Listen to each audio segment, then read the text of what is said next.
Cek, Assalamualaikum warahmatullahi wabarakatuh. Kita masuk ke bab 8 tentang perawatan komputer dan sudah masuk video pembelajaran ke tema 29.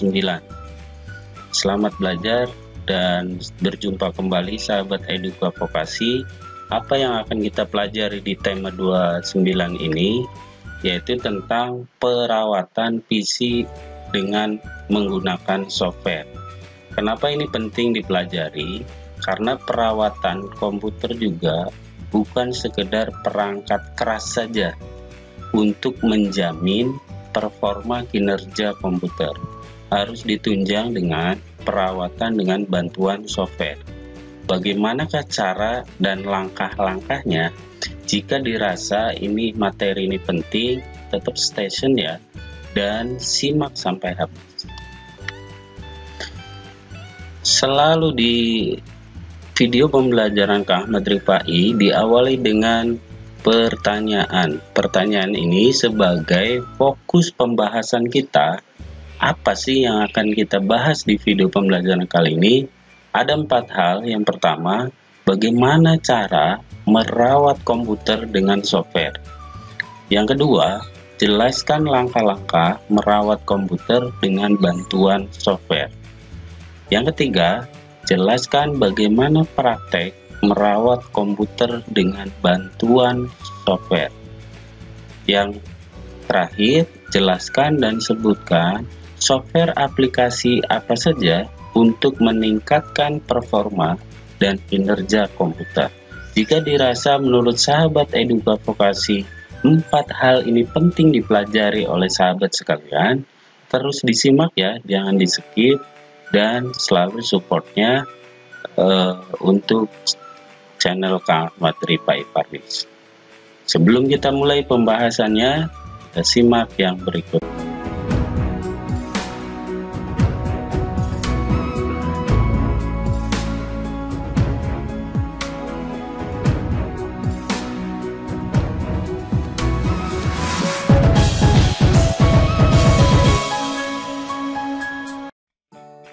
Baik sahabat Eduka Vokasi, sudah siap belajar kah?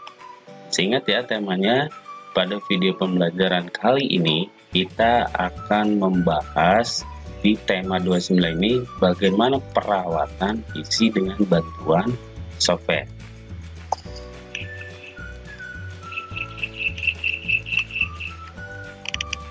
Yang belum komen dan subscribe, silahkan subscribe dulu.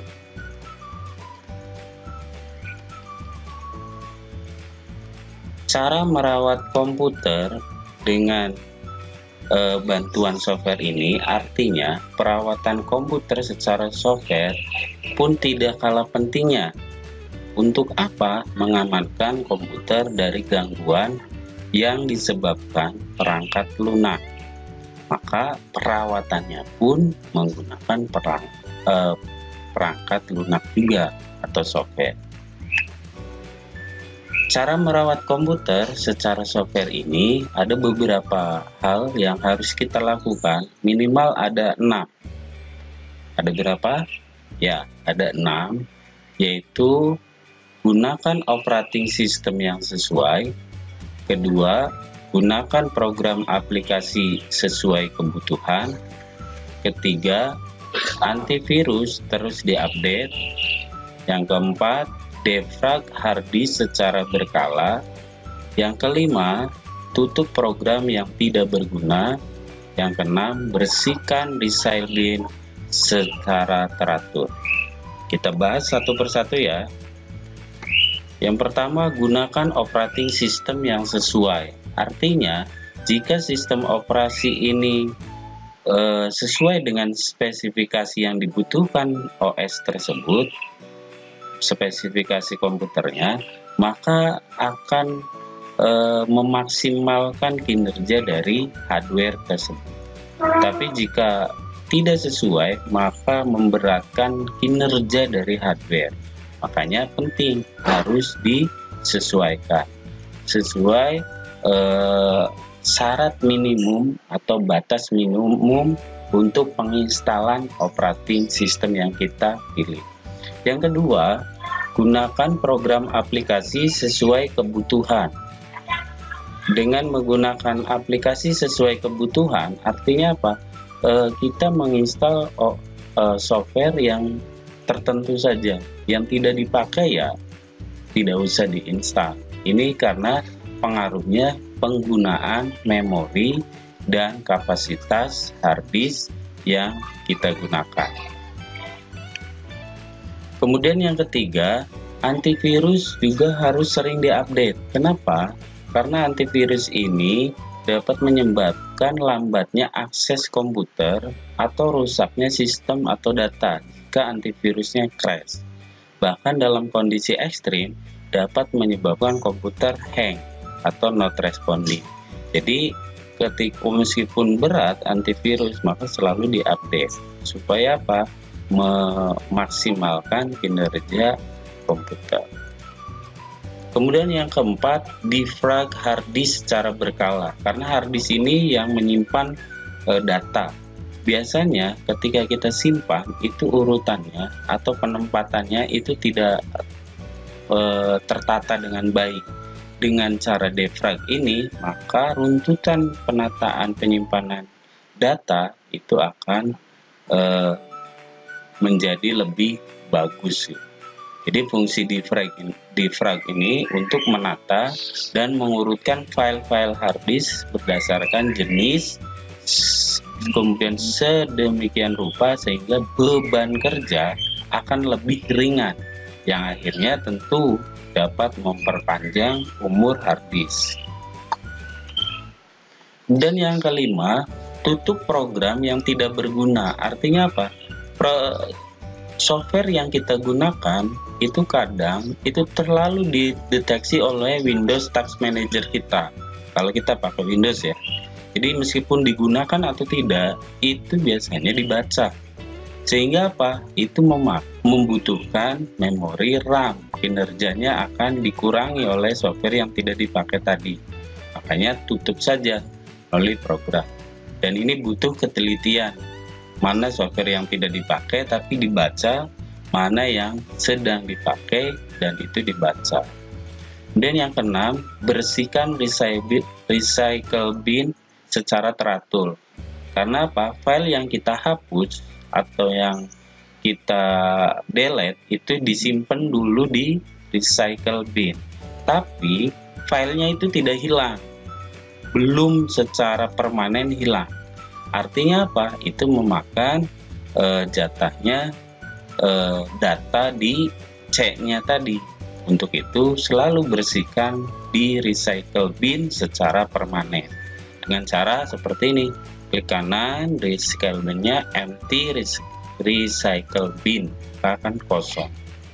Kemudian menghapus file sampah. Yang dimaksud dengan file sampah di sini adalah file yang tidak diperlukan lagi. Contohnya ada software aplikasi yang sudah kita install, kemudian di uninstall, itu kadang ada sisanya.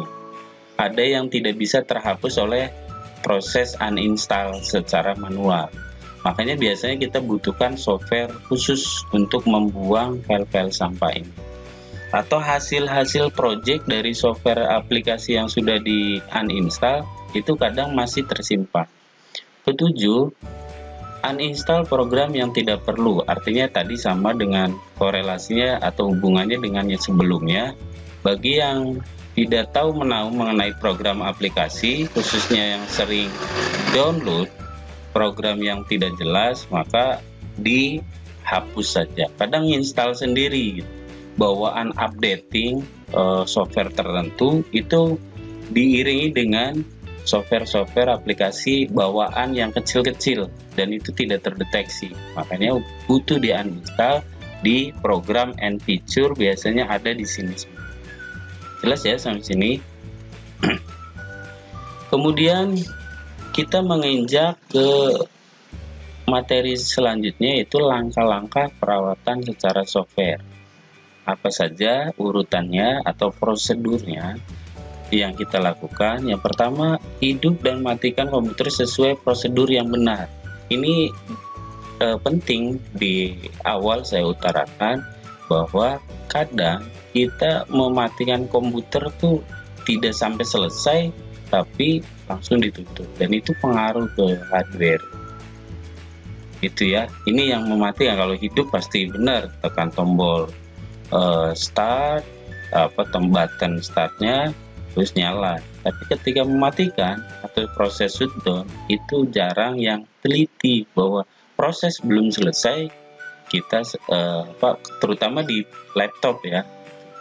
Yang kedua, gunakan program bantu antivirus. Ini penting. Kenapa antivirus? Kadang file-file yang sering kita internetan itu terdeteksi file virus itu masuk lebih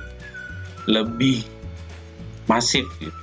Ataupun dari media penyimpanan eksternal lain seperti hard disk eksternal atau flash disk. Itu sering membawa virus kecil-kecil, dan ini biasanya kalau tidak terdeteksi lebih dini, dia akan menggandakan diri dan lebih mempengaruhi sistem. Kemudian yang tiga, lakukan backup data secara berkala. Jadi backup ini kadang situasi-situasi yang tidak memungkinkan atau di luar kendali kita punya backup data. Yang keempat, untuk keamanan data gunakan selalu UPS. UPS itu Unit Power System ya. Jadi kadang aliran listrik yang tidak stabil atau tiba-tiba drop itu sangat jelas mempengaruhi kinerja dari hardware komputer. Makanya gunakan UPS. Artinya UPS itu sudah saya jelaskan di video pembelajaran sebelumnya. Jadi ketika listrik mati, dia tidak langsung mati. Ada cadangan daya yang disimpan tertentu sehingga kita sudah siap-siap untuk matikan secara sesuai prosedur. Yang kelima, lakukan penataan fisik hard disk secara rutin, baik secara scan disk atau defrag yang tadi. Ini penting. Kenapa? File-file itu kadang tersimpan oleh sistem operasi itu acak. Tapi ketika di defrag itu nanti diurutkan lagi mana yang berdasarkan formatnya dan yang lain. Jadi teratur. Keteraturan penyimpanan data ini akan mempengaruhi kinerjanya. Keenam, sebaiknya tidak melakukan instalasi sistem aplikasi yang tidak dibutuhkan.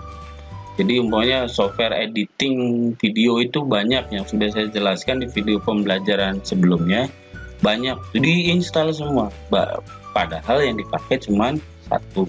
Makanya pilih saja. Jadi itu maksudnya tidak dibutuhkan. Itu ya, jelas ya, garis-garis besar langkah-langkah perawatan. Kemudian materi selanjutnya yaitu kita kadang butuh install program aplikasi untuk peningkatan kinerja. Salah satunya dengan menginstal program CC Cleaner. Ini untuk menghilangkan file yang tidak perlu, entry, registry, dan cookie. Kalau secara manual kita cari maka akan susah. Tapi ketika kita menggunakan software, dia akan mencari sendiri. Dan ini ada yang versi gratisnya atau trialnya, dan lebih baik kita gunakan yang premiumnya dengan membeli lisensinya. Atau kita bisa gunakan program WiSCHEM Booster. Software ini adalah software optimasi RAM. Wah, ini RAM, kadang RAM yang kita gunakan kapasitasnya X, itu yang digunakan X min. Artinya tidak optimal semua dipakai. Dengan bantuan program ini, maka kapasitas RAM yang sebenarnya itu akan kita pakai. Jadi optimasi RAM ini bukan menambah, tapi mengoptimalkan yang ada.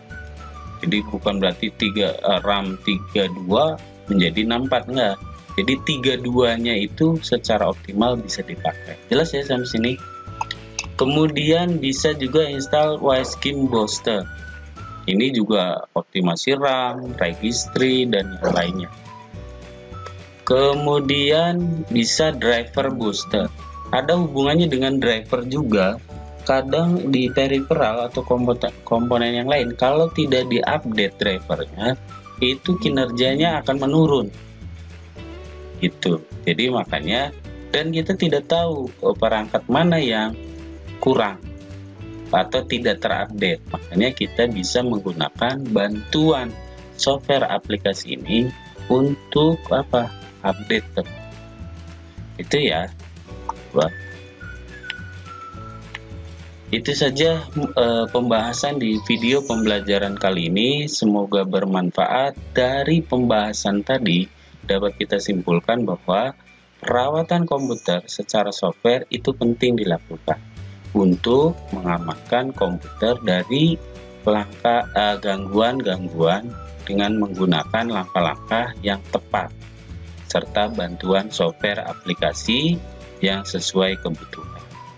Kemudian banyak hal yang menyebabkan kinerja komputer semakin lambat atau tidak berfungsi maksimal, maka perawatan secara software penting dilakukan. Bahkan jika kita perlu dibutuhkan instalasi software aplikasi untuk mengoptimalkan kinerja komputer seperti tadi, CC Cleaner, Wise Game Booster, Razer Game Booster, atau Driver Booster. Itu saja, semoga ada manfaatnya. Mohon maaf atas segala kurang dan salahnya. Jika dirasa materi ini bermanfaat, silahkan share ke media sosial kalian. Baik, sebelum saya tutup di video pembelajaran ini, selalu sebagai ciri khas dari konten saya, Kang Ahmad Rifai, saya tutup dengan untaian kalimat hikmah bahwa santai itu menyenangkan, malas itu melenakan, bergurau itu mengasihkan. Kawan, ingatlah, waktu itu berjalan maju. Kawan, tidak akan terulang. Sukses itu tidak bisa dibeli, kawan. Tidak ada jaminan. Penyesalan itu bukan solusi, kawan. Tidak ada kesempatan dua kali. Ingatlah kawan, masih belum mulai. Kalau belum mulai, ingat, mulailah segera dengan hal sederhana. Harus segera dilakukan, dan kapan lagi mulai? Mulailah dari diri untuk sungguh-sungguh memperbaiki. Semoga ini bermanfaat. Terima kasih atas perhatian dan supportnya. Tetap semangat belajar ya. Saya Ahmad Rifai. Mohon maklumnya atas ketidaksempurnaan dari video pembelajaran kali ini. Salam guru berbagi, salam sahabat Eduka Vokasi SMK Bisa. Assalamualaikum warahmatullahi wabarakatuh.